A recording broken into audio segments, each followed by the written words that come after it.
Good morning, Rick. Good morning, Anna. How are you? I'm very well. I am sorted out. I'm comfortable in the Chakra Hotel. I am hanging out. I had my glass of water on the couch. I feel well rooted into the hotel and I'm ready for vacation.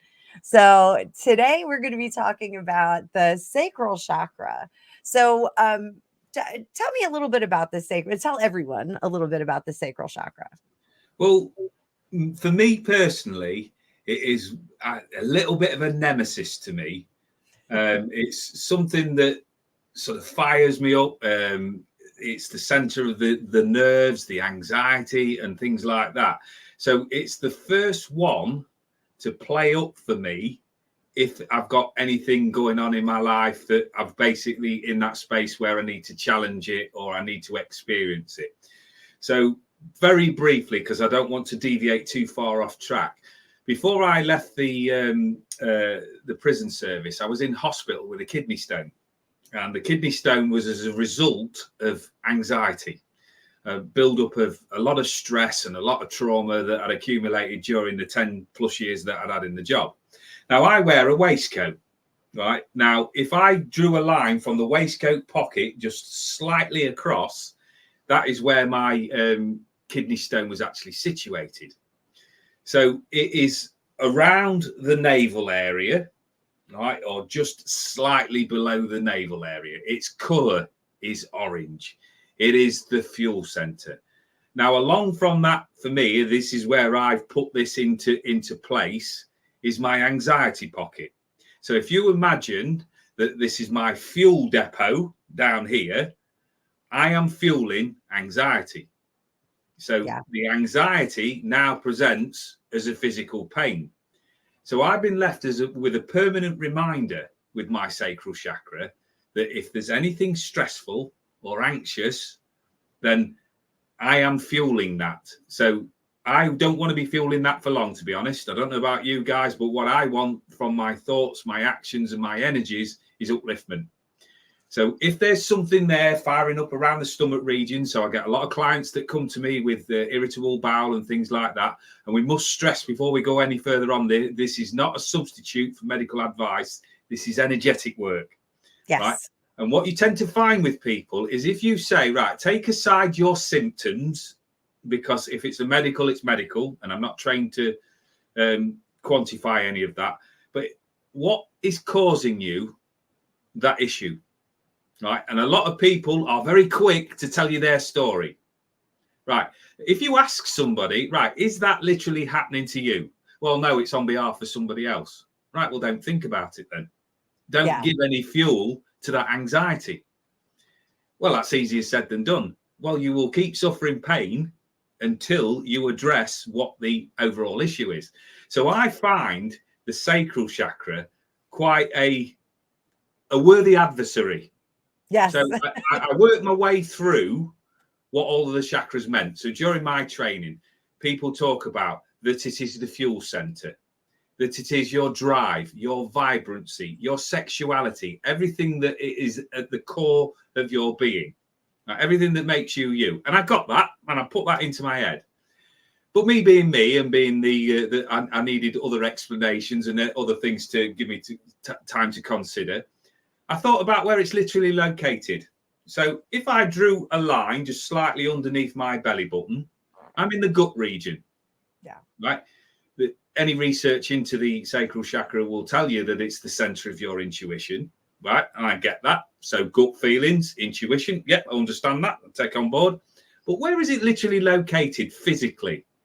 In the guts. Right. What does the guts do? Right. Well, the guts, without putting too fine a point on it, processes waste products. Yes. So when we talk about going for an energetic clear out, that is what I mean. I'm not sitting there saying to you, look, the answer to all of your problems is spending hours on the toilet. But if you get the idea that I'm saying about having the emotional clear out, do not carry old, stale crap around with you. Because if the fuel is stress, anxiety, old stale thought processes, that is where we're going to focus on. But what we want to focus on down around this area is how we're going to fuel change, how we're going to fuel onward momentum, how we're going to apply our unique, talented self to the direction that we want to go in. So all of this is considered. This is not just as simple as just going, right, okay, trust me, gut, walk forward, got it. Right. There's a lot more to it than that, because we've done all of the prep work by setting up that lovely root chakra in the previous video. Now we've decided we want a change in direction.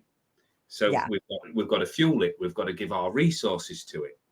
If we're going to give new resources to something, we don't want to be applying anything that's old and stale. So it's an ongoing battle for me. So I am not sat here preaching at you, because every single day for me is the one chakra where I sit that I give extra consideration to.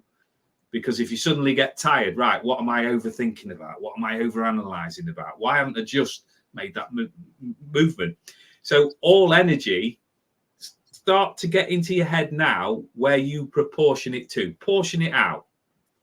Start to look at what you fuel, what your environment is like. Because I work with spirit, I work with intuition, and spirit have said to me on more than one occasion, you are your environment. So essentially, you draw towards you more of what you think about and more of what you fuel.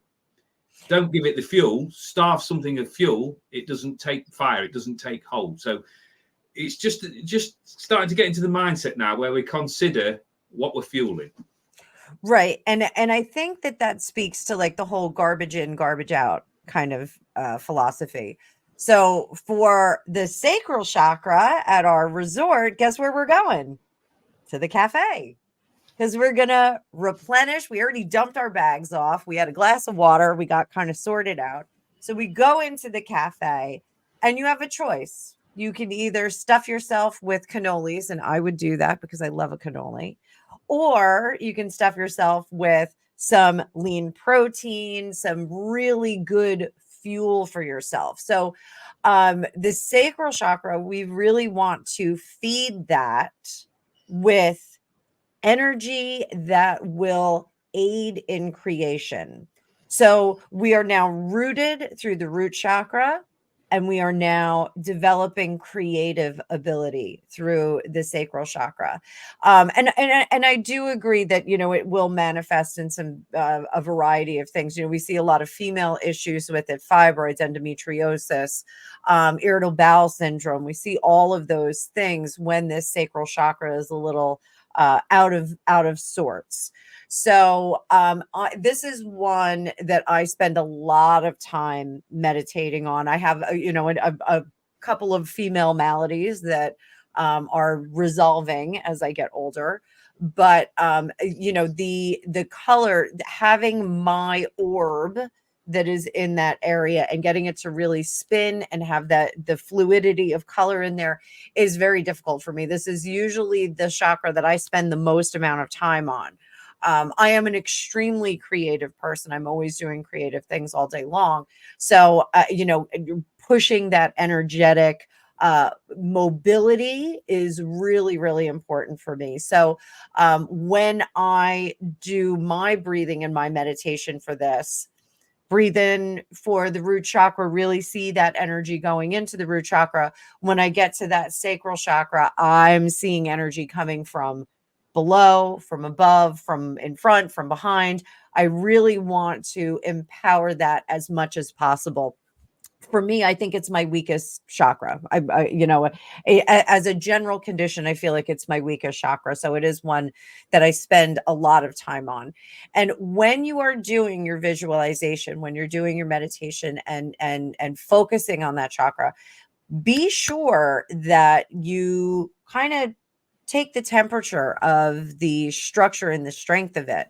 If you find that one is less strong than the other, then spend a little bit more time on that. That's totally fine. You know, we can understand that. So Rick, actionables for you. What do you have your clients do with the sacral chakra to really get it fired up and kind of clear out the cobwebs or clear out the fibroids or whatever it may be?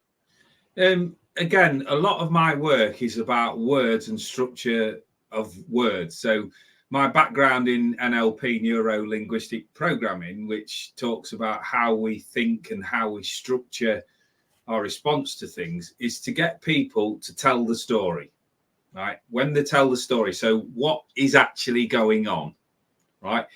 What is your reality, right? How is that affecting you? What is the reality, which is what is actually going on? And sometimes there's a gap in the middle. So all we do is we listen to both sides of the story, because the brain is wired on habit. So we can get into this phase where we're telling ourselves the story as we see it, but it's not actually true.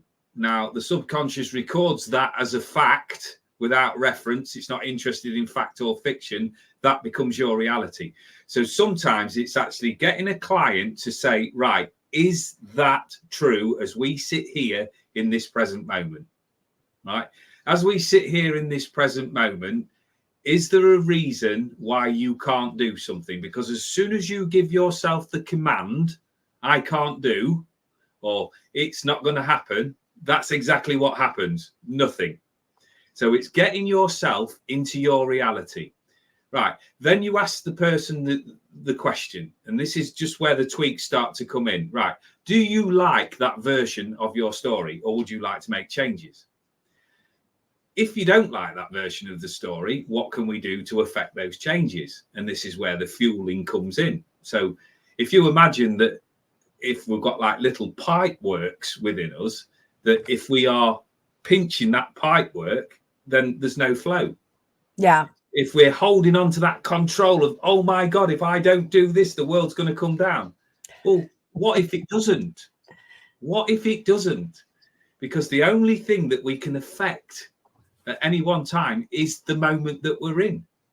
And we're either going to learn from that moment or we're going to succeed at it. Either way, we're still going to keep going on and exploring different pathways. So what I get people to do is basically, and again, we're back to this point of calming people down to make a rational decision. Yeah. Right. So you look at from your sort of standpoint, when we start dealing with the justice card in the tarot deck, that we do it by balance and moderation. Right. Whatever's going on around you, it hasn't suddenly happened overnight. It'll be over a period of time. Yeah. And if it has happened instantly, then what do we look at then? Well, we look at that. I don't know about you, but at 52 years of age, I've got a back catalogue of things that I've only just made it through. Yes, we all do, I think.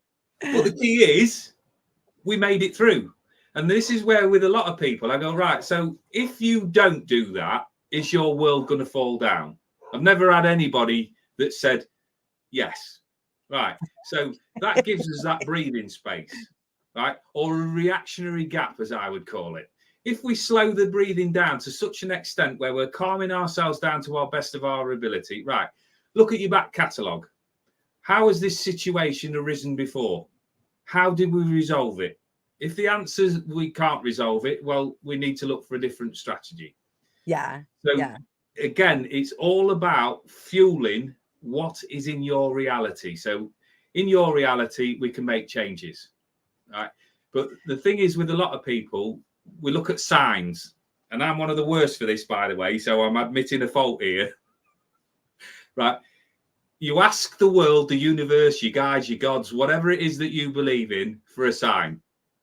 The universe conspires to send you a sign that this is the answer based on the information that you've put out there.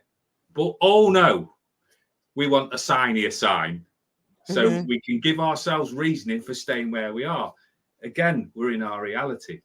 So it's just getting people into that state of calmness so that they can change direction if they want to. But this is where I put the reality moment into them and say, right, if you don't decide to do anything, that's absolutely fine. But then don't beat yourself up 3 months down the line when you missed an opportunity or you haven't made those dramatic changes. Because remember, all of this energy work is about your free will of choice. There is nobody out there, and I don't care what you believe in, what your religion is, what your background is, that is going to come, wave a magic wand and go piff, paff, puff.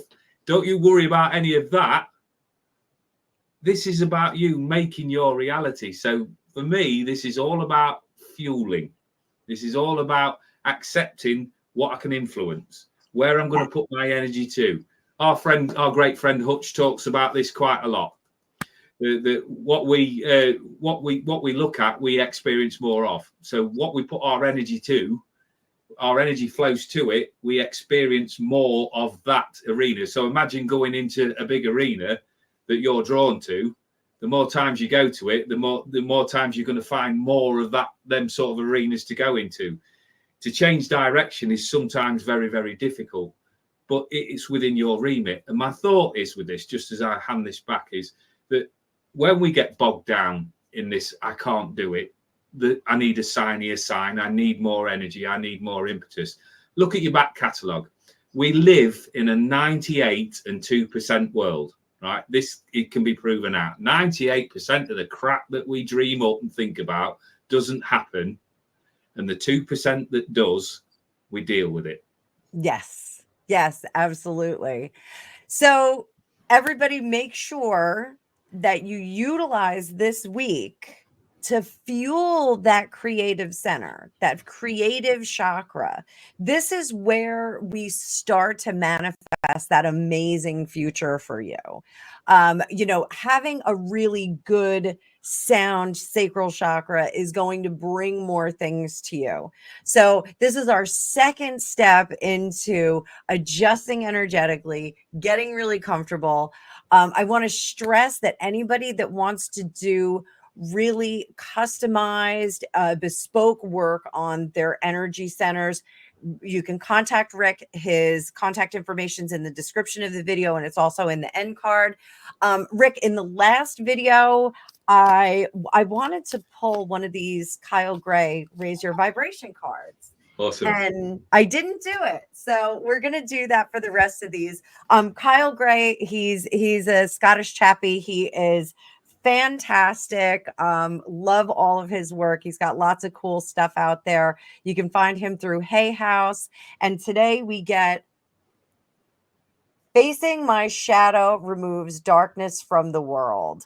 So I think this is a tremendous card to get for the sacral chakra, because sometimes we can't imagine ourselves out of that darkness, out of that dark world.